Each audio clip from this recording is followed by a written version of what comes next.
So it is time to use my Revopoint Trackit again for a project, and yeah, some other additional scans I want to do. And I thought it may be quite interesting to go over my modifications again. I already did one initially, I would say, setup video for the Revopoint Trackit where I showed the workflow for setting it up. But I would say this was, this was my earliest video I did, and it was like a big one take, and I originally tried a DJI Osmo Nano, I think, and the image quality wasn't the best, so now let's redo it. So in this video, I will just show you how to set up the Revopoint Trackit and what modifications I did to make life using it easier or more efficient. So starting up, we have like the big bag actually, or the big carry case or long carry case. And in it you have the Trackit itself or the tracking unit. Then you have a calibration pole. This is actually made of one big carbon rod and carbon attachments. It's used for the tracker calibration. Then we have the tripod for the tracker, and a second smaller tripod used while calibrating, and for this will hold for example the rod while calibrating. And we have also like some cloth liner, or I would say cloth liner is more like a floor mat, and this will indicate how to place the single parts while calibrating, or while calibrating the tracker in combination with the handpiece. So this is quite a nice guiding help. But now let's put this to the side and let's have a look at the second case. So this is even a bit taller, and the main piece it has in it is the handpiece. When you open it, you immediately see the tracking plate or the calibration plate for the hand scanner. Then you have like this additional compartment with some helpers, or for me here are like helping pieces. I will show you shortly. I also have like a small bottle of scan spray in it in case I forget scan spray. Then I have a power cable used in combination with a power bank, and I have quite a lot of markers. So I have 10mm markers used for the multi-position tracking or multi-position scanning in combination with magnetic 10mm markers. And I have a big pack of 6mm markers and some spare zip ties or like Velcro zip ties used for cable routing. The other cables we have here in the top is the blue cable. This is used for connecting the tracker to the PC. Then we have the yellow cable. This is used to connect the tracker to the dual axis gimbal of the handpiece while calibrating. And then the black cable, or black USB cable, this is used between the tracker and the handpiece. And a shorter yellow cable, this is used for the gimbal of the tracker itself. And the one addition I have in here is a 1 meter extension cable between the tracker and the handpiece. So this, I created myself. It actually was quite a project to get this working. I tried multiple different cables because between the tracker and the handpiece, it really requires the USB-3 speed. And normally, if you have like these USB-C extensions, so in the end, it's nothing else than a USB-C extension. But normally, if the cable can't reach the speed it needs, or it could reach, or it's advertised to reach, USB simply falls back into a lower speed. With the Trackit, this doesn't work because it really needs the bandwidth between the handpiece and the tracker, and it simply fails scanning. So I tried multiple different cables, and this was the one finally working. I have it on my printable side, but keep in mind that this isn't like the most stable connection. Sometimes it drops out, so I only use it when necessary. Then here in the bottom we have the handpiece. Then like some magnetic marker geometries. These are used for the multi-position scanning and the two gimbals, or the two dual-axis gimbals used while calibrating. So one is for the tracker and the other one is for the handpiece and for the calibration rod. They are marked on which part they go, because I guess they are somewhat software coded, so they are recognized correctly. So the order you plug them in the tracker is irrelevant. But now let's, and here on the side there are some additional parts. We have like the small amenities used for calibration, or like some imbus, or some screwdrivers. Then we have like a USB stick with the calibration data. And of course we have the original power brick for the Trackit. I'm still having in here for calibration, because what I'm normally using it with is a power bank. So this is a Ukraine power bank, and it can do 12 volts USB PD, so USB power delivery. And the Trackit uses 12 volts USB, 12 volts over a barrel jack. And what you have to keep in mind or keep an eye out for is the Trackit the official rating is 12 volts at 5 amps. So the original power brick, of course, can deliver these 5 amps. The power bank only can deliver 12 volts at 3 amps. For normal scanning, this is fine. For calibrating the scanner, so when using it in conjunction with these two gimbals, it actually needs the 5 amps, therefore the power bank isn't enough. So you have to keep this in mind. So, what's also another part in here, my spare parts, is the original clamp of the Trackit. As I said, original clamp, so this is normally directly mounted on top of the tripod. So now if I open the tripod, we have like the mounting here on the top.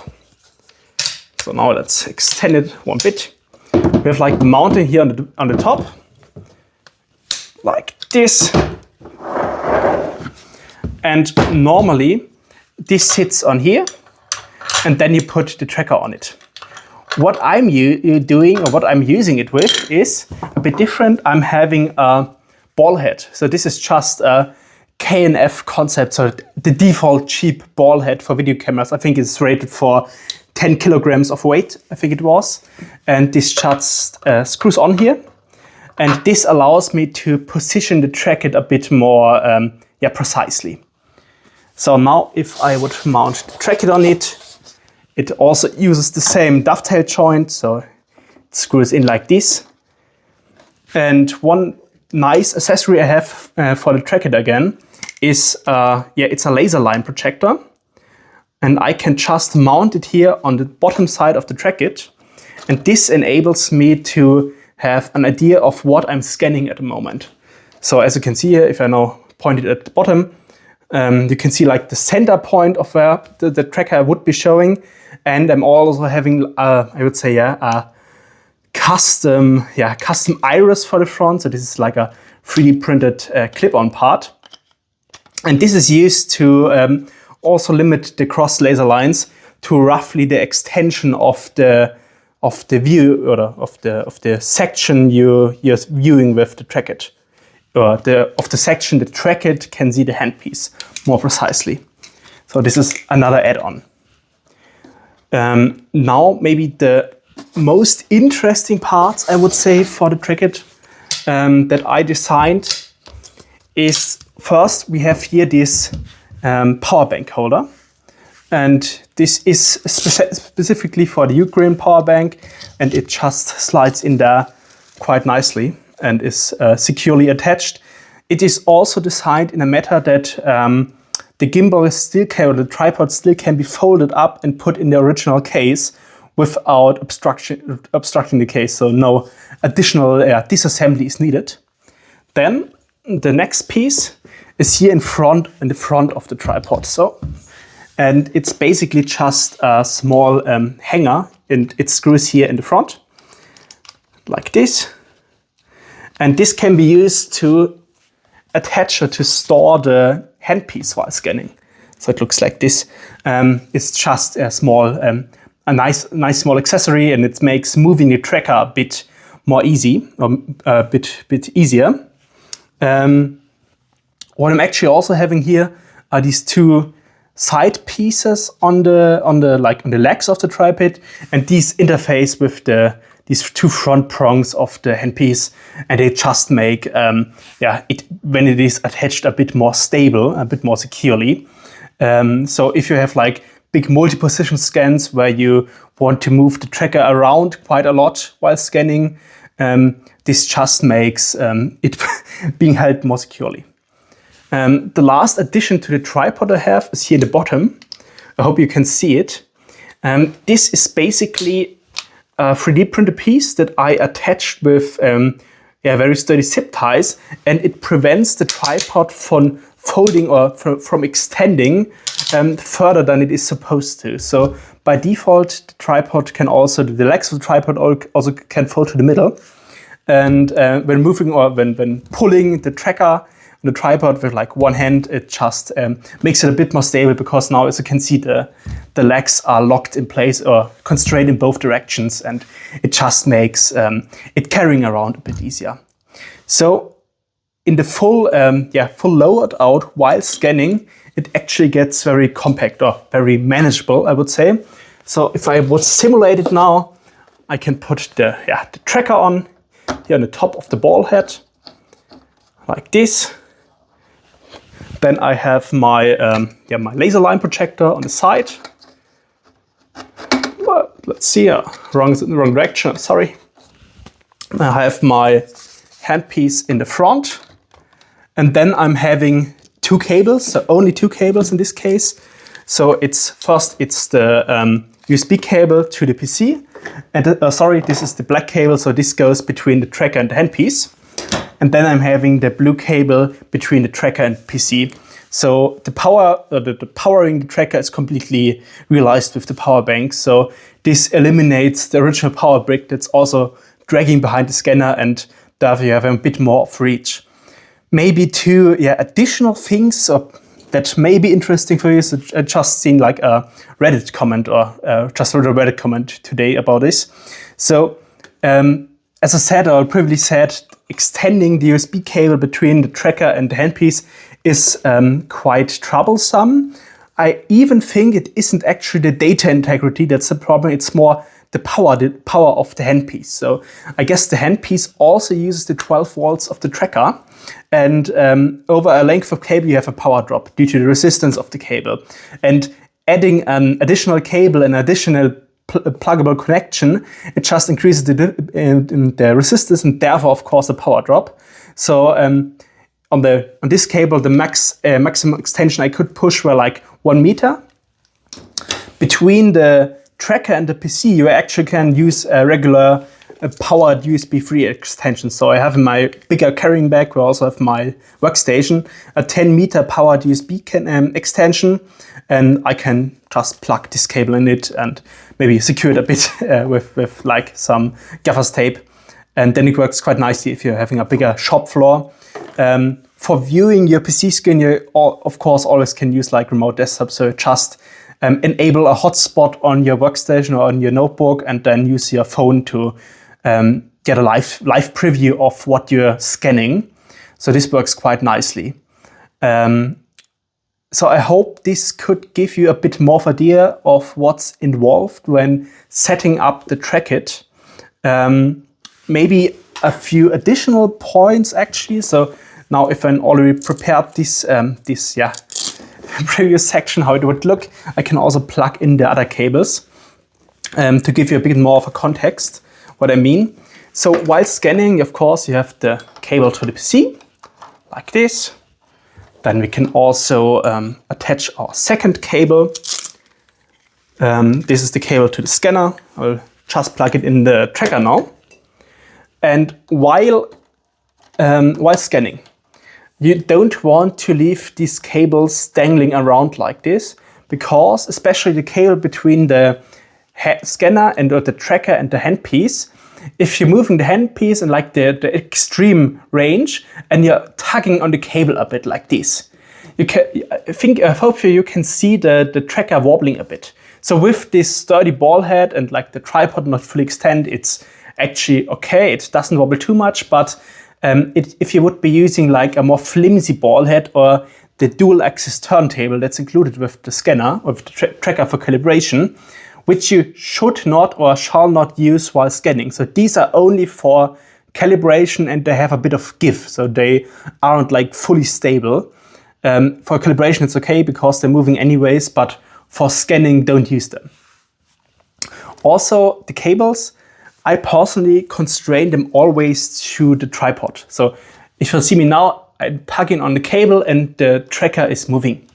But now if I add like one zip tie here and a second zip tie a few centimeters down the cable, like this, it's immediately more stable. And now if I tug on the cable, the scanner doesn't move as much as it previously did. So this already improves your scanning results.